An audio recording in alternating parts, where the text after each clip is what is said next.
All of you and welcome back again. आज का हमारा वीडियो फरवरी 2022 की जो अंतर्राष्ट्रीय क्रोनोलॉजी है उसका पार्ट नंबर 4 है। जो 3 पार्ट्स हमने पढ़े हैं उसके अंदर हमने फॉरेस्ट रिपोर्ट तक चीज़ें पढ़ ली थी। फॉरेस्ट रिपोर्ट काफ़ी इंपॉर्टेंट है फ्रेंड्स, आप उसको ज़रूर से उस वीडियो को देखिएगा। वीडियो नंबर 3 जो है भारतीय वन सर्वेक्षण रिपोर्ट, उसको आपको ज़रूर से देखना है। उसमें काफ़ी सारी चीज़ें मैंने कॉम्प्रिहेंसिवली कवर की हैं, तो उसको आप ज़रूर से देखिएगा और अपनी प्रतिक्रियाएँ जो है कमेंट सेक्शन में ज़रूर से दीजिएगा।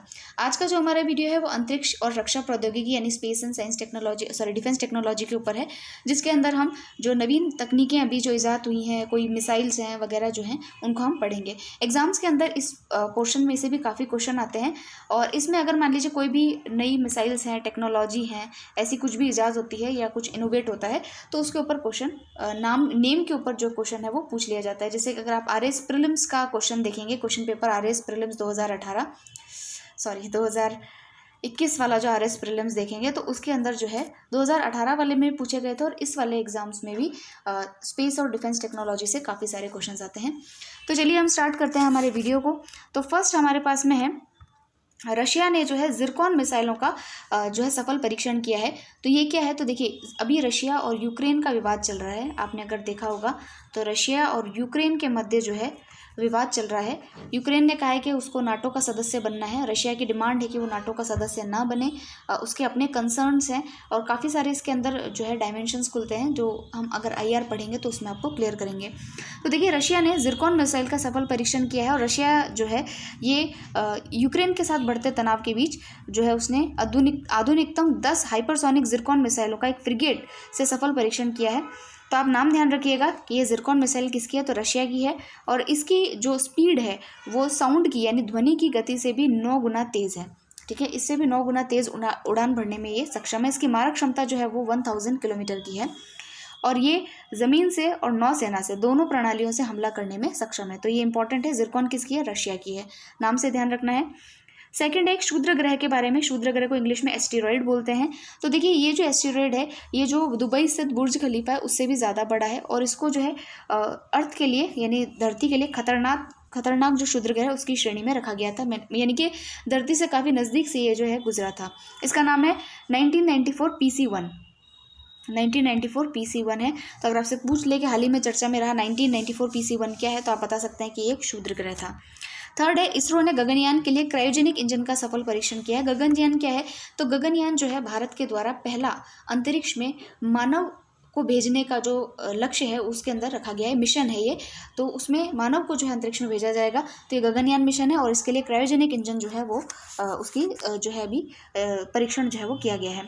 नेक्स्ट आर्टिकल देखिए, नेक्स्ट है जो आपका, अरे भाई हाँ, दक्षिण अफ्रीका द्वारा पहला मेड इन अफ्रीका उपग्रह समूह जो है वो लॉन्च किया गया है।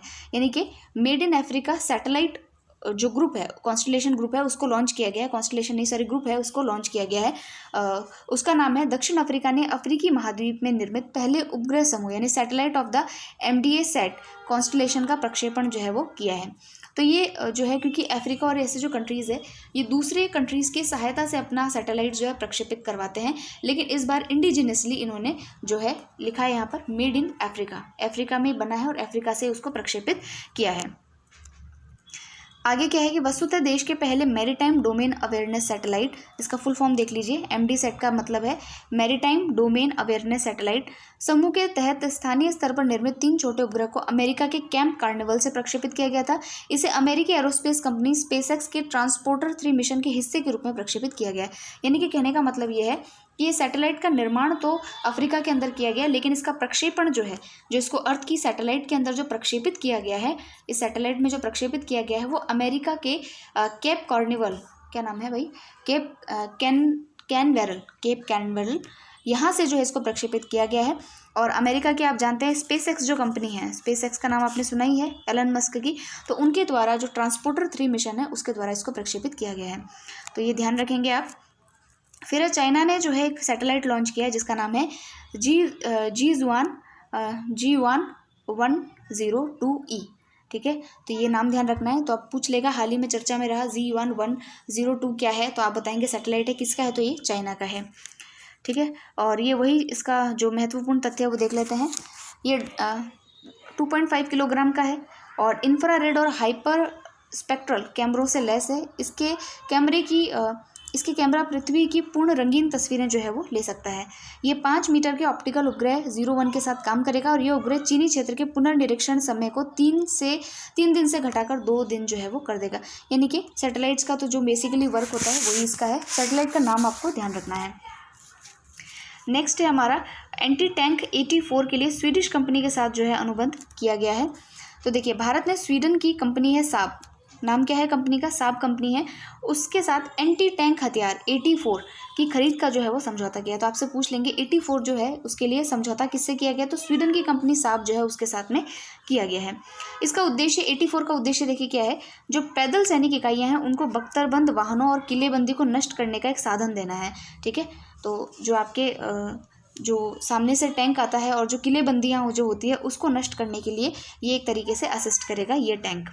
साब के बारे में, साब क्या है, तो देखिए साब जो है बोफोर्स डायनामिक्स द्वारा निर्मित 84 और 84 बिना guided man portable single shot disposable recoilless smooth bore anti tank हथियार है और इसे इमारतों, बंकरों और अन्य शहरी वातावरण जैसे सीमित स्थानों से दागा जा सकता है। ठीक है, ये 84 के बारे में बता रहा है भाई, साब के बारे में नहीं। 84 ये तो कंपनी है, ठीक है, स्वीडन की कंपनी है। तो ये जो है 84 के बारे में बता रहा है, इसे इमारतों, बंकरों और अन्य शहरी वातावरण जैसे सीमित स्थानों से दागा जा सकता है और 17.5 इंच से अधिक कवच में प्रवेश करने में सक्षम इस हथियार को कई प्रकार के प्रोजेक्टाइल तथा उच्च विस्फोटक एंटी टैंक और इन प्रकार के उच्च विस्फोटक राउंड से दागा जा सकता है। यह कम रोशनी वाले वातावरण में भी जो है ये कार्य करेगा। ठीक है, तो ये इसके कुछ फीचर्स है 84 के। फिर अब भारत ने ये इंपॉर्टेंट नहीं है, इसको काट दीजिए आप। नेक्स्ट पे चलते हैं। AK-203 राइफलों की पहली खेप भारत को मिली है। तो ये जो है ये AK-203 राइफल्स ये हमने कहाँ से जो है आयातित की है, तो ये रशिया से हमने जो है आयातित की है। जो ये राइफलें होती है ये रेडी टू यूज़ पोजीशन में भारत को सौंपी गई है, यानी कि जल्द ही इन राइफलों को LOC, LAC Jammu and Kashmir में आतंकरोधी कार्रवाइयों में जुटे जवानों को सौंप दिया जाएगा। ठीक है, यानी कि रेडी टू यूज़ है। ठीक है, इसको लाओ और भाई यूज़ कर लो। अब उसके बाद में देखिए क्या है कि भारत और रशिया के बीच तत्काल ज़रूरत के लिए 70,000 AK-203 राइफलों की खरीद का जो है वो समझौता किया गया है। ये जो राइफ़ल है ये पुरानी जो राइफ़ल है जिसका नाम है एसांस, ठीक है, एसांस राइफ़ल उसका स्थान लेगी। ठीक है, इसकी टेक्नोलॉजी ऑफकोर्स एडवांस है तभी इसको जो है यहाँ पर लाया गया है। नेक्स्ट देखिए कि इजराइल ने एरो 3 डिफेंस सिस्टम का सफल परीक्षण किया है। तो ये एरो 3 डिफेंस सिस्टम क्या है, तो आपसे पूछ लेंगे एरो 3 डिफेंस सिस्टम के बारे में। तो ये जो है anti ballistic missile defence system है। क्या है, anti ballistic defence missile system है, यानी कि कोई भी मिसाइल अगर अटैक करती है तो उसको हवा में ही जो है उसको रोक देने का कार्य जो है एरो 3 मिसाइल के द्वारा, इस डिफेंस सिस्टम के द्वारा जो है वो किया जाएगा। तो इजराइल ने अब इसका परीक्षण किया है।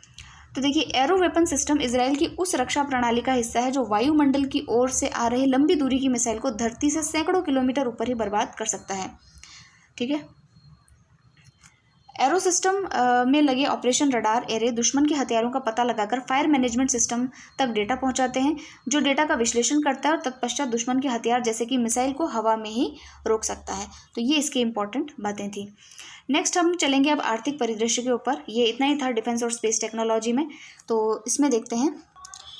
तो देखिए फ्रेंड्स, जो आपका इकोनॉमिक्स जो है आर्थिक परिदृश्य है उसमें पहली न्यूज़ है इलेक्ट्रॉनिक्स के क्षेत्र के लिए 5 वर्ष का रोड मैप जो है हमारे भारत सरकार की सूचना प्रौद्योगिकी मंत्रालय, ठीक है, इलेक्ट्रॉनिक्स एंड सूचना प्रौद्योगिकी मंत्रालय जो है उसके द्वारा रोड मैप जो है वो जारी किया गया। रोड मैप का मतलब ये है कि एक विजन डॉक्यूमेंट्स है कि हम जो है इलेक्ट्रॉनिक्स और जो इलेक्ट्रॉनिक्स का हमारा क्षेत्र है उसमें अगले 5 सालों में यानी 2026 तक हमारा क्या टारगेट रहेगा।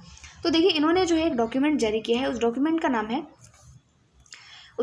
का नाम है 300 billion USD sustainable electronics manufacturing and exports by 2026। ठीक है, हिंदी में क्या है, India cellular and electronics association के सहयोग से इसको तैयार किया गया है। नाम है इसका 2026 तक 300 बिलियन अमेरिकी डॉलर का सतत इलेक्ट्रॉनिक विनिर्माण और निर्यात। तो नाम से ही सिद्ध है कि इलेक्ट्रॉनिक्स का विनिर्माण यानी मैन्युफैक्चरिंग की जाएगी इलेक्ट्रॉनिक आइटम्स की, उसके अलावा उसका जो निर्यात है वो भी किया जाएगा। निर्यात पे बहुत ज़्यादा बल है और विनिर्माण पर बहुत ज़्यादा बल है इसके ऊपर। तो देखिए ये जो डॉक्यूमेंट है इसका एक डॉक्यूमेंट बहुत पहले आ चुका था, उसका नाम था जिसको 2021 में जारी किया गया था, उसका नाम था increasing India's electronics exports and share in जीबीसीज। ठीक है, ये इसका पहला भाग था, जिसके अंदर भी यही लक्ष्य जो है रखे गए थे। अब देखिए, जो इसका दूसरा वाला डॉक्यूमेंट है, जो कि हमने ऊपर नाम पढ़ा है कि 2026 तक 300 बिलियन अमेरिकी डॉलर का सतत इलेक्ट्रॉनिक्स विनिर्माण और निर्यात, इसका लक्ष्य क्या है? तो देखिए, इसमें कहा गया है कि 300 अरब जो डॉलर के लक्ष्य तक पहुंचने के लिए जो ऊपर टारगेट दिया गया है 300 अरब डॉलर का, इसके लिए 120 से 140 बिलियन का निर्यात जो है वो हमको करना होगा। और इसके अनुसार मोबाइल क्षेत्र इस क्षेत्र के विकास में 40% का योगदान देगा। यानी कि आपको अगर जो है 300 बिलियन अरब डॉलर का जो है आपका व्यापार बढ़ाना है, निर्यात बढ़ाना है, तो इसमें आपका जो मोबाइल क्षेत्र है उसके अंदर टेक्नोलॉजी जो है आपको डेवलप करनी पड़ेगी, जिससे कि आपका जो है ये टारगेट जो है वो पूरा हो सके, क्योंकि जो मोबाइल क्षेत्र है वो 40% जो है आपके इलेक्ट्रॉनिक्स क्षेत्र का पार्ट है। ठीक है, नेक्स्ट आर्टिकल देखिए, चाइना और भारत का जो द्विपक्षीय यानी कि बायलैटरल ट्रेड है, द्विपक्षीय व्यापार है, उसके अंदर 43% का जो है इस बार वृद्धि हुई है। तो देखिए, जो ये आंकड़ा है ये कहीं आंसर राइटिंग में आपके काम आ सकता है कि चाइना के साथ हमारे द्विपक्षीय जो व्यापार है वो किस प्रकार के हैं। तो देखिए, चाइना के साथ जो हम व्यापार करते हैं उसमें हम व्यापार घाटे में रहते हैं हमेशा। भारत का निर्यात जो है उसमें 46% से बढ़कर भारत में चाइना का जो निर्यात है वो 46.2% जो है वो बढ़ा है। और देखिए, इसके दौरान जो भारत है उसको व्यापार घाटा जो है वो 69.38 अरब डॉलर का हुआ है। चाइना का जो है भारत के अलावा भी अन्य जो उसके साथी हैं उनके साथ व्यापार जो है वो बढ़ा है। जैसे कि आसियान के साथ में 28% का उसका जो व्यापार है वो बढ़ा है, यूरोपियन यूनियन के साथ 27% का, संयुक्त राज्य अमेरिका के साथ 28% का। तो चाइना का जो व्यापार है वो बढ़ा है। भारत के साथ में कितना बढ़ा है? तो 43% जो है वो बढ़ा है, बढ़त उसमें देखने में आई है। फिर देखिए कि भारत के अंदर FDI जिसको हम बोलते हैं फॉरेन डायरेक्ट इन्वेस्टमेंट, यानी विदेशों से जो हमारे यहाँ निवेश होता है, FDI जो आता है, उसके अंदर जो है 26% जो है वो घटा है। 26% की उसमें कमी देखी गई है। ये रिपोर्ट किसने दी है? तो ये रिपोर्ट जो है अंकटाड ने दी है, अंकटाड। इसकी रिपोर्ट काफ़ी इंपॉर्टेंट होती है फ्रेंड्स, आपको नाम ध्यान रखना है कि वर्ल्ड इन्वेस्टमेंट के ऊपर विश्वों के अंदर कितना निवेश आ रहा है उसका आकलन करता है अंकटैड। अंकटैड का फुल फॉर्म है United nation conference on trade and development, United nation conference on trade and development. तो ये अंकटैड है। तो अब देखिए, इसने जो है रिपोर्ट जारी की और उसमें बताया है कि भारत के अंदर जो FDI है, प्रत्यक्ष विदेशी निवेश है, उसके अंदर 26% की जो है वो कमी आई है। क्योंकि ऐसा क्यों हुआ है? तो देखिए, 2020 में जो बड़े विलय एवं अधिग्रहण सौदे हुए थे वे 2021 में नहीं हो सके, और भारत में 2020 में FDI 27% से बढ़कर जो है 2020 में FDI 27% बढ़कर 64 अरब डॉलर हो गया था, जो कि अब 2019 के अंदर जो है वो 51% था। 2019 में 51% था, फिर जो है वो 51 अरब डॉलर था, फिर वो 64 अरब डॉलर हुआ, और अभी जो है वो और ज़्यादा जो है वो 2022 में भी कम हुआ है। क्योंकि इसका जो प्रभाव है बेसिकली जो है कोविड का प्रभाव बहुत ज़्यादा रहा है, इस कारण हमारे यहाँ पर FDI के अंदर जो है वो कमी देखने को मिली है। अब देखिए, नेक्स्ट है कि banking on electric vehicles in India report जो है उसको जारी किया गया है। ये जो रिपोर्ट है ये NITI Aayog, Rocky mountain institute और RMI जो है उसके द्वारा इसको जारी किया गया है। रिपोर्ट की बेसिक बात क्या है? तो देखिए, अभी आपको पता है कि जो इलेक्ट्रिक वाहन है, E-व्हीकल्स जो हैं, उनकी खरीद जो है वो बढ़ेगी। आने वाले टाइम में इलेक्ट्रिक व्हीकल्स को जो है इंक्रीज़ किया जाएगा, उनकी मांग जो है वो बढ़ाई जाएगी। तो इसमें कहा है कि हमारे यहाँ देश के अंदर बैंकिंग और जो नॉन बैंकिंग NBFCs होती हैं, नॉन बैंकिंग फाइनेंशियल कॉर्पोरेशन होते हैं, उनके पास में करीबन 40 करोड़ डॉलर्स, या फिर जो कहें 2030 तक 3.7 लाख करोड़, इतना आंकड़ा आपको याद नहीं रखना, लेकिन ये बता रहा है कि इनकी क्षमता इतनी है कि इतने इलेक्ट्रॉनिक वाहन जो व्हीकल्स है उसका वित्त पोषण कर सके। बाजार में इतना वित्त पोषण जो है, लोन जो है वो जो है कंपनीज को दे सकती है। ठीक है, तो अब इसमें ये कहा गया है, क्योंकि देखिए, आपको अगर आपने बैंकिंग सेक्टर पढ़ा होगा, बैंकिंग आपने पढ़ी है, तो उसके अंदर PSL लेंडिंग नाम की एक चीज़ होती है जिसको कहते हैं प्रायोरिटी सेक्टर लेंडिंग। तो क्योंकि जो बैंक्स होती है वो हर किसी को लोन नहीं दे सकती। आप जैसे हमारे जैसे लोग जाते हैं तो वो कितने सारे कोलेटरल्स मांगते हैं, फिर जाकर के लोन सेंक्शन होता है, तो कई सारी टेक्निकलिटीज़ है। और उसमें भी जो बैंक के पास में पैसा होता है उसमें भी उसको सबसे पहले PSL लोन जो है वो देने पड़ते हैं। जैसे एग्रीकल्चर के क्षेत्र में, एजुकेशन में, इंफ्रास्ट्रक्चर में, फलाने कई सारे होते हैं। जैसे 40% का नियम है, तो उसमें ये कहा गया है, ये रिपोर्ट कहती है कि भाई जो है प्रायोरिटी सेक्टर जो लेंडिंग है उसके अंदर आप इलेक्ट्रॉनिक व्हीकल्स जो होता है उसको भी ऐड ऑन कीजिए। ठीक है, तब जो है बैंक का जो क्षेत्र है वो ज़्यादा से ज़्यादा इस क्षेत्र में लोन दे पाएगा, और जो है प्राथमिकता जो क्षेत्र है उसके अंदर ये इलेक्ट्रॉनिक व्हीकल्स आ पाएंगे, और जो है इसकी जो है इस सेक्टर को भी जो है उसमें बढ़त मिल पाएगी। अब देखिए बात यह है कि हमारे यहाँ पर जो इलेक्ट्रॉनिक व्हीकल्स है उनको इतना जो है सपोर्ट क्यों दिया जा रहा है, क्योंकि हमको एक टारगेट है कि भाई हमको जो जलवायु के जो लक्ष्य है, क्लाइमेट चेंज जो हो रहा है उसके अंदर हमें हमारे टारगेट पूरे करने हैं। तो अगर हम फ्यूल के बेसिस पर क्योंकि फ्यूल जो होता है, जो भी ईंधन होता है, उससे पर्यावरण को नुकसान होता है। तो इलेक्ट्रॉनिक व्हीकल्स अगर ज़्यादा से ज़्यादा यूज़ में आएंगे तो उससे पर्यावरण को नुकसान जो है वो कम होगा। आप टारगेट तो सेट करके आ जाते हो, लेकिन उसको पूरा करने के लिए आपको क्या क्या बदलाव करने पड़ेंगे। तो उसमें से एक बदलाव क्या है कि ई व्हीकल्स का प्रयोग। ई व्हीकल्स का प्रयोग करने के लिए हमारे यहाँ पर कंपनीज आनी चाहिए, इन्वेस्टमेंट होना चाहिए, पैसा आना चाहिए। तो उसके लिए बैंक जो है उसको भी जो है सशक्त होना पड़ेगा, और उसके आधार पर जो है ये रिपोर्ट दी गई है कि banking on electronic vehicles in India report. तो ये ध्यान रखेंगे।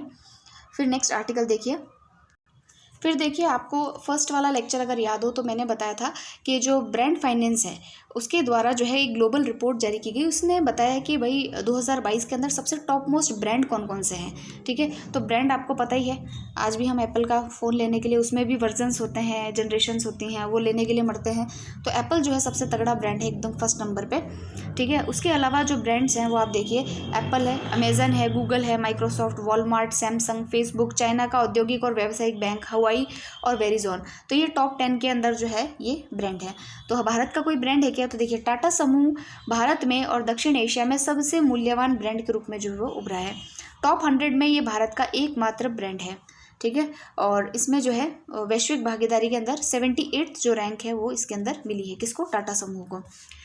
तो फिर नेक्स्ट है देखिए, सेबी ने बाजार डेटा सलाहकार समिति का जो है वो पुनर्गठन किया है। आपको पता है कि जितना भी स्टॉक मार्केट होता है, म्यूचुअल फंड्स होते हैं, उनका रेगुलेशन, उनका विनिमय कौन करता है? तो सेबी के द्वारा किया जाता है। सेबी का फुल फॉर्म है securities and exchange board of India. इसके द्वारा बाजार डेटा सलाहकार समिति, मार्केट डेटा एडवाइजरी कमेटी का जो है पुनर्गठन जो है वो किया गया है।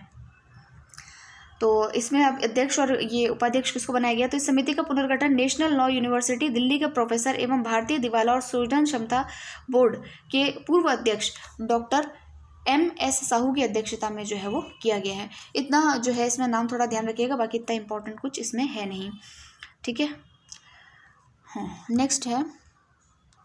अब देखिए, भारत का पहला क्रिप्टो करेंसी वैश्विक सूचकांक जो है वो जारी किया गया है, और उसका नाम है क्रिप्टो वायर। तो ये क्या है? तो ये क्रिप्टो करेंसी सूचकांक है भारत की तरफ से, और इसको जारी किया है क्रिप्टो करेंसी जो है इसको जो है क्रिप्टो वायर जो है, क्रिप्टो वायर एक संस्था है, ठीक है, सुपर ऐप है, उसने जो है क्रिप्टो करेंसी इंडेक्स जारी किया है जिसका नाम है क्रिप्टो करेंसी इंडेक्स IC15। ठीक है, तो ये जारी किया जाएगा, इसकी घोषणा की है मतलब। तो इसके अंदर देखिए, यह सूचकांक IC15 विश्व के प्रमुख क्रिप्टो बाजारों पर सूचीबद्ध व्यापक रूप से कारोबार करने वाली शीर्ष 15 क्रिप्टो करेंसी के प्रदर्शन पर नज़र रखेगा और उसको मापेगा।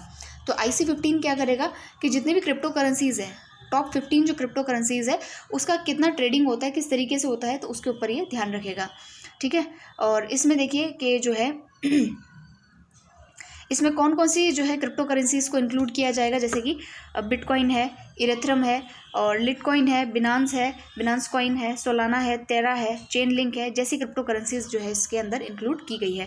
क्रिप्टो करेंसीज़ को लेकर के देखिए, इस बार सरकार ने भी बजट में काफ़ी घोषणाएं की है कि भाई 30% जो है ट्रांजेक्शन टैक्स जो है वो लगेगा क्रिप्टो करेंसीज़ के ऊपर। क्रिप्टो करेंसीज़ को लीगल और अनरेगुलेटेड माना गया है, रेगुलेट करने के लिए अभी कोई जो है प्रारूप सरकार ने नहीं दिया है।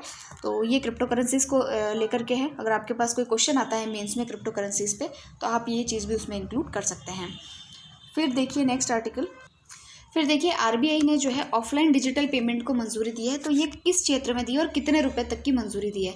तो देखिए, ऐसे क्षेत्र, ऐसे गांव जहां पर इंटरनेट कनेक्टिविटी है वो कम है, तो वहां पर 200 रुपये तक का जो लेन देन है वो ऑफलाइन जो है वो किया जा सकेगा। उसकी अनुमति जो है वो RBI के द्वारा दी गई है। तो देखिए, इस लेन देन में जो है एडिशनल फैक्टर ऑफ अथेंटिकेशन की ज़रूरत नहीं पड़ेगी। लेन देन जो है ऑफलाइन होने के कारण ग्राहक द्वारा अलर्ट SMS या ईमेल के माध्यम से प्राप्त होगा, और ऑफलाइन भुगतान किसी भी चैनल जैसे कि कार्ड है, वॉलेट है, मोबाइल उपकरण है, उनका उपयोग करके जो है वो किया जा सकेगा। ठीक है, नेक्स्ट देखिए, पासपोर्ट सेवा कार्यक्रम के दूसरे चरण की जिम्मेदारी जो है वो TCS को जो है वो दी गई है। ठीक है, इसमें क्या महत्वपूर्ण बात है?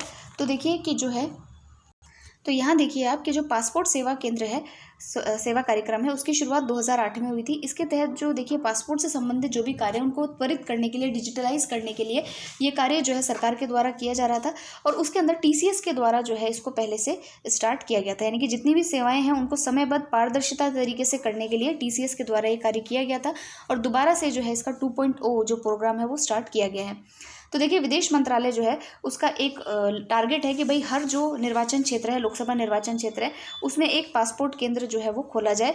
और जहां कोई पासपोर्ट सेवा केंद्र या डाकघर पासपोर्ट सेवा केंद्र नहीं है, वहां पर जो है इस प्रकार का पासपोर्ट जो सेंटर है उसको खोला जाए। तो TCS इसके लिए कार्य कर रहा है। नेक्स्ट देखिए जो GDP वृद्धि दर है, GDP ग्रोथ रेट है हमारी, उसमें क्योंकि देखिए GDP की जो ग्रोथ रेट होती है उसका आकलन कई वैश्विक संगठन भी करते हैं और भारत सरकार के खुद के द्वारा भी किया जाता है। तो अभी देखते हैं कि वर्ल्ड बैंक ने 2022 के लिए भारत का जो GDP वृद्धि दर है उसका क्या अनुमान जो है वो दिया है। तो जो वर्ल्ड बैंक है वो ये कहता है, विश्व बैंक कहता है कि भारत के सकल घरेलू उत्पाद जो है उत्पाद दर जो है वो वित्त वर्ष 2022 में वृद्धि दर का अनुमान है 8.3%। ठीक है, 8.3% का वो कहता है।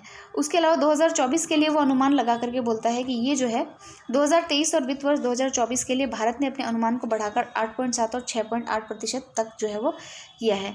अब इसके अलावा अगर आप देखेंगे तो NSO जो है हमारा खुद का, उसने इस बार, क्योंकि हमने बजट पढ़ा था तो आपको बताया ही था मैंने कि हमारे आर्थिक वृद्धि दर का अनुमान 9.2% लगाया गया है इस बार का।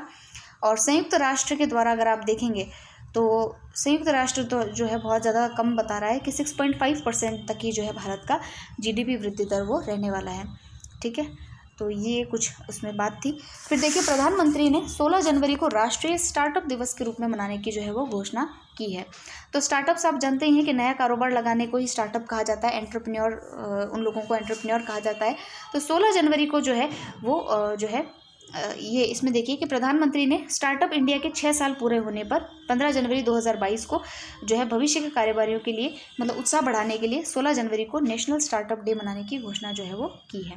तो ये इंपॉर्टेंट बात हो जाती है यहाँ पर।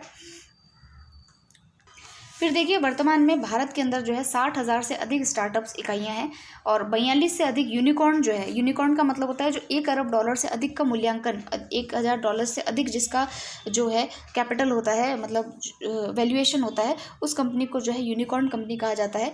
तो जो 42 जो है वो यूनिकॉर्न्स जो है वो देश के अंदर निर्मित हुई हैं। अब देखिए नेक्स्ट एक रिपोर्ट है, ऑक्सफैम की रिपोर्ट है। किसकी रिपोर्ट है? ऑक्सफैम की। ये क्या करता है कि भारत में कितने अरबपति हैं उसकी संख्या का पता लगाता है। तो देखिए भारत में अरबपतियों की संख्या जो है 142 हो चुकी है, ये ऑक्सफैम कहता है। ठीक है, और रिपोर्ट का शीर्षक है इनइक्वालिटी किल्स। ठीक है, इनइक्वालिटी यानी असमानता।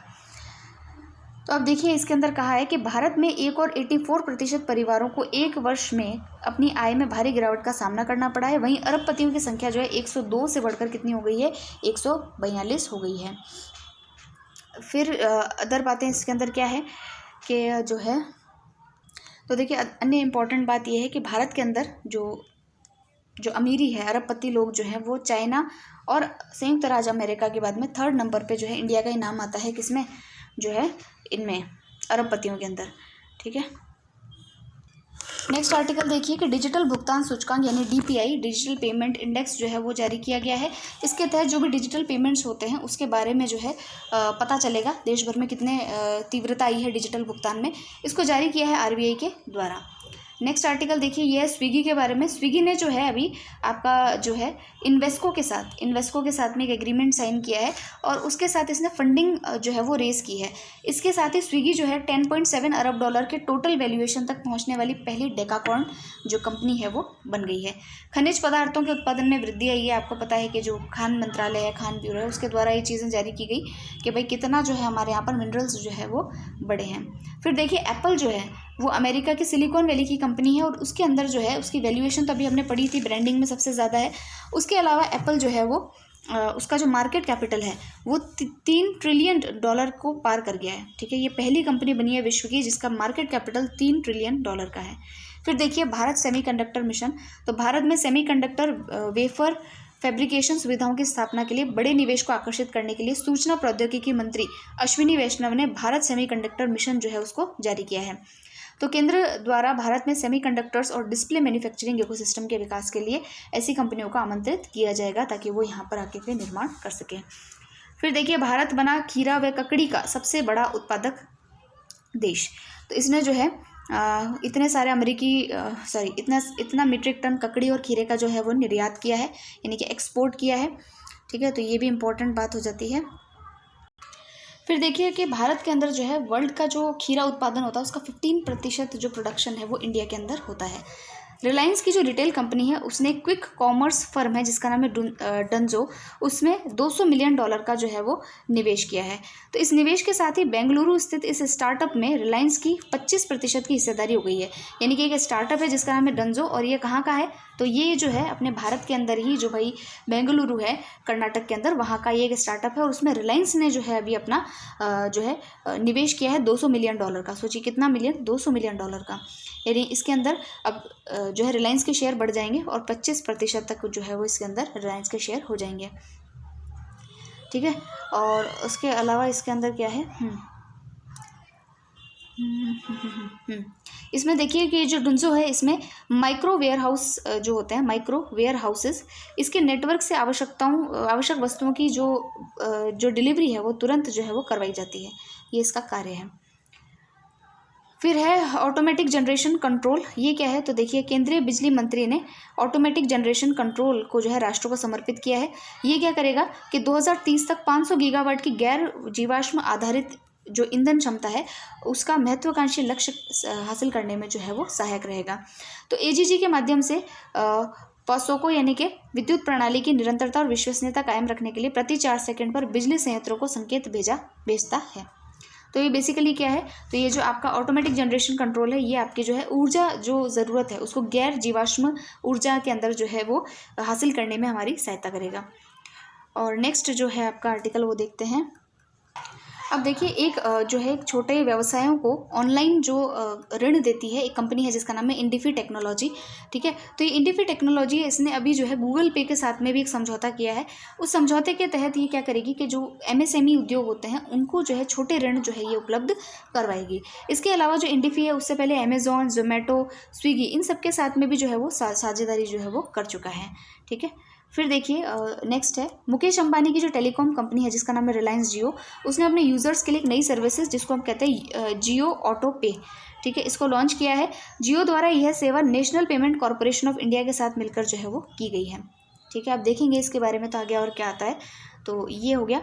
नेक्स्ट देखिए कि अल्फ़ाबेट इंक के स्वामित्व वाली कंपनी गूगल ने बढ़ते साइबर हमलों से अपनी सुरक्षा के विस्तार के क्रम में इजरायली साइबर सुरक्षा स्टार्टअप जिसका नाम है सिंप्लीफाई, ठीक है, उसका अधिग्रहण $500 मिलियन के सौदे के तहत में किया है। तो ये इंपॉर्टेंट है, ध्यान रखिएगा कि जो है अल्फ़ाबेट इंक के स्वामित्व वाली कंपनी गूगल ने बढ़ते साइबर हमले से अपनी सुरक्षा के विस्तार के क्रम में इजरायली साइबर सुरक्षा स्टार्टअप है सिंप्लीफाई, उसका अधिग्रहण जो है वो किया है।